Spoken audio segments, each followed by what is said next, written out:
Oi, pessoal, tudo bem? Vamos para a segunda parte da nossa aula de hoje. Nós vamos falar sobre balanço de massa. E sim, o que está aqui do lado que vocês estão vendo é exatamente o que significa que a gente vai estudar. O balanço de massa é muito importante na engenharia química, então é muito importante que vocês prestem bastante atenção na aula de agora. Vamos lá? O balanço de massa é fundamentado na lei da conservação de massa. Vocês já ouviram falar dela? Eu acho que sim, lá na química, não foi? Vocês lembram quem falou sobre essa lei? Foi ele. Vocês lembram quem é ele? Sim, é Lavoisier. E o que diz a lei da conservação de massa? Vocês lembram? Que na natureza nada se perde, nada se cria, tudo se transforma. E o que isso significa para a gente? Significa o seguinte, que se a gente tem um destilador e entram 500 gramas por hora de benzeno, por exemplo, neste destilador, precisam sair 500 quilogramas por hora. Não se perde nada ali no meio. Mas e quando a gente estiver falando de reação? A lei da conservação de massa não se aplica? Sim, mas daí a gente precisa olhar lá para o átomo, né? E não mais para a molécula em si. Então, pensa num reator. Se a gente coloca 500 gramas por hora de enxofre, seja ele na molécula que for, precisa sair 500 gramas de enxofre por hora, independente da molécula que ele for sair. É isso que diz a conservação de massa. Ele pode se transformar se a gente estiver falando de um reator, mas não pode sumir. Nessa disciplina de operações unitárias, vocês lembram qual é a característica de ser uma operação unitária?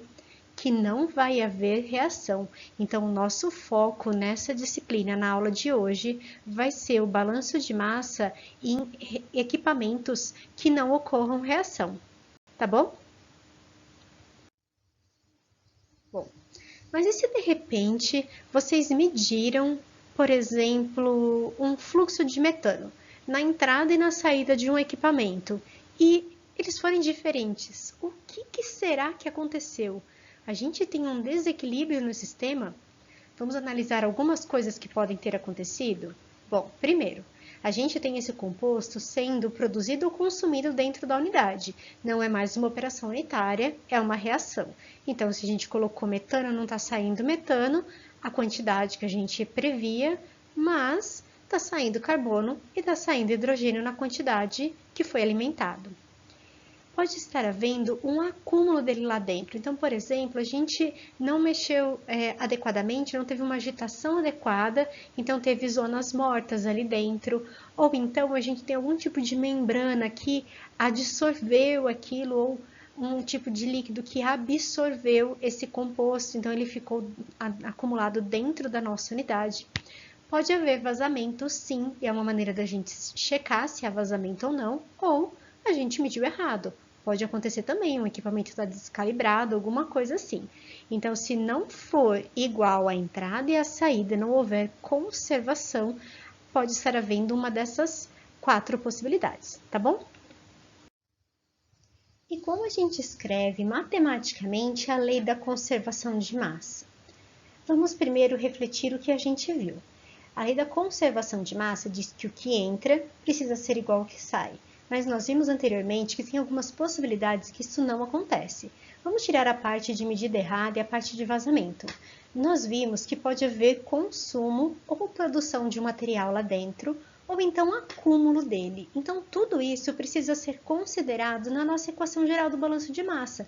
Tudo aquilo que pode acontecer para que a gente não tenha entrada igual a saída, isto é, aquilo que mantenha um equilíbrio do nosso composto naquele sistema.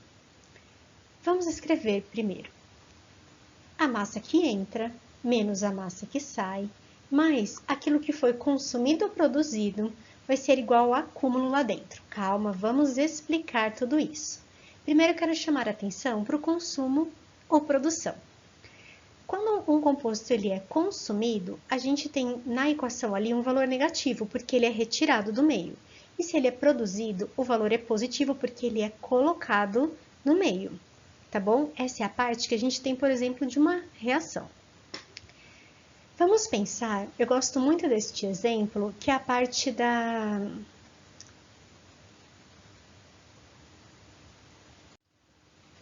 represa, lembrei. Por exemplo, que a gente retém a água para abastecer a cidade, né? O que seria a massa de entrada da água nessa represa? Seria a quantidade de chuva, né? E o que seria a massa que sai? Aquela quantidade que a gente consome. Nesse caso, a gente não tem nem produção, nem consumo de água dentro da represa.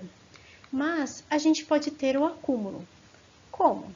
Se a quantidade de massa de água que entra, que é a chuva, é exatamente igual à massa de água que sai da chuva, a gente não tem acúmulo.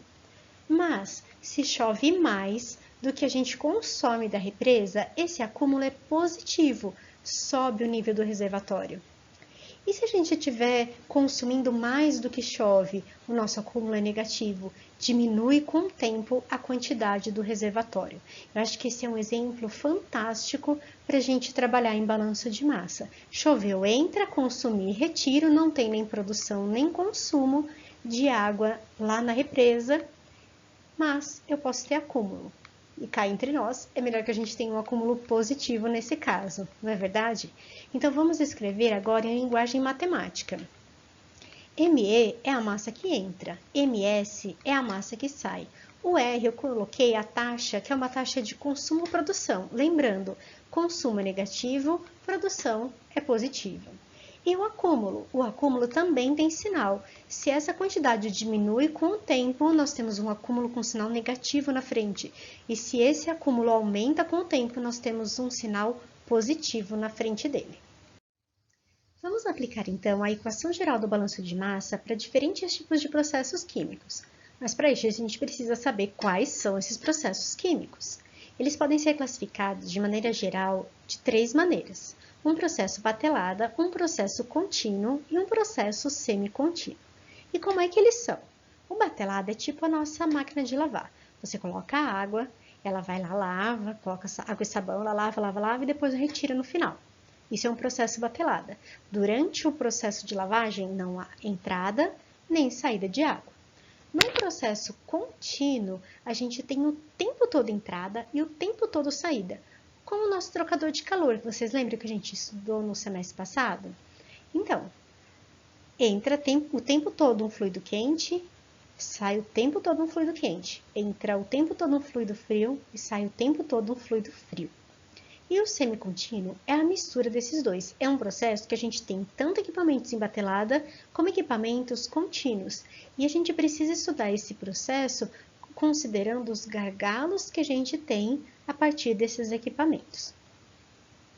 Um regime batelada, então, ele é considerado um regime transiente. O que significa isso?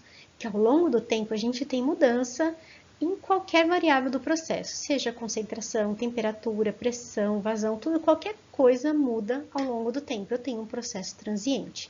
Nesse caso, a nossa equação geral de balanço de massa precisa ser integral, isso mesmo. A gente precisa calcular a integral porque a gente precisa somar toda a variação que ocorre ao longo do tempo. Já no caso do contínuo, ele também pode ser transiente, só que não é interessante para a gente. Por quê?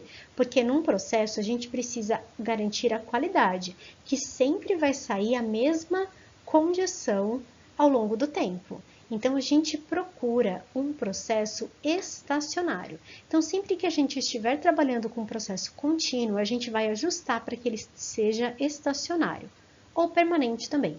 E o que é isso? É um processo que ao longo do tempo não tem variação de nenhuma variável. Então, ela é constante, não muda a concentração, não muda a pressão, não muda a vazão, não muda nada. Ele é um processo contínuo.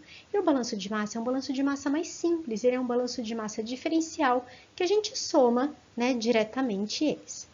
Então, vamos olhar a nossa equação inicial aqui e vamos ver para cada um desses processos, batelada e contínuo. No caso de um processo batelada, como eu falei para vocês, não tem nem entrada nem saída de massa. O que a gente tem ali dentro é uma variação que pode haver um acúmulo ao longo do tempo, melhor, vai variando ao longo do tempo. Então, a gente tem nossa equação de balanço de massa resumida a isso. Essa taxa, que pode ser de consumo ou de produção, igual ao acúmulo, né? A variação de acúmulo. Lembrando que se for um reagente, por exemplo, a gente tem um consumo, então um acúmulo negativo, e se for um produto, ele vai ser produzido, portanto, um acúmulo positivo. E no caso da gente ter um sistema contínuo, a gente precisa que ele seja estacionário, então que não há variação ao longo do tempo. Nesse caso aqui, a gente não tem variação ao longo do tempo, não tem acúmulo. E se a gente está falando de um sistema de operações unitárias onde a gente não tem reação, também não vai ter essa taxa aqui. Então, a massa que entra menos a massa que sai vai ser igual a zero, né? O que torna que a massa que entra precisa ser igual à massa que sai. Eu sei que o sistema batelado, a gente pensando agora, ele é um pouquinho complicado, mas a gente vai fazer um exercício assim para que fique mais fácil para a gente trabalhar, tá bom? Bom, e como é que a gente faz esse cálculo? Existe um método fácil para isso, a gente vai trabalhar na aula, né? Em todas as aulas que a gente for determinar balanço de massa, eu sempre vou fazer da mesma maneira. Primeiro, desenhar. É muito bom a gente ter um diagrama de blocos ou um fluxograma de processos, que a gente vai trabalhar isso ainda com isso. Mas o que é isso? É um desenho, é um bloquinho que a gente desenha e coloca todas as variáveis.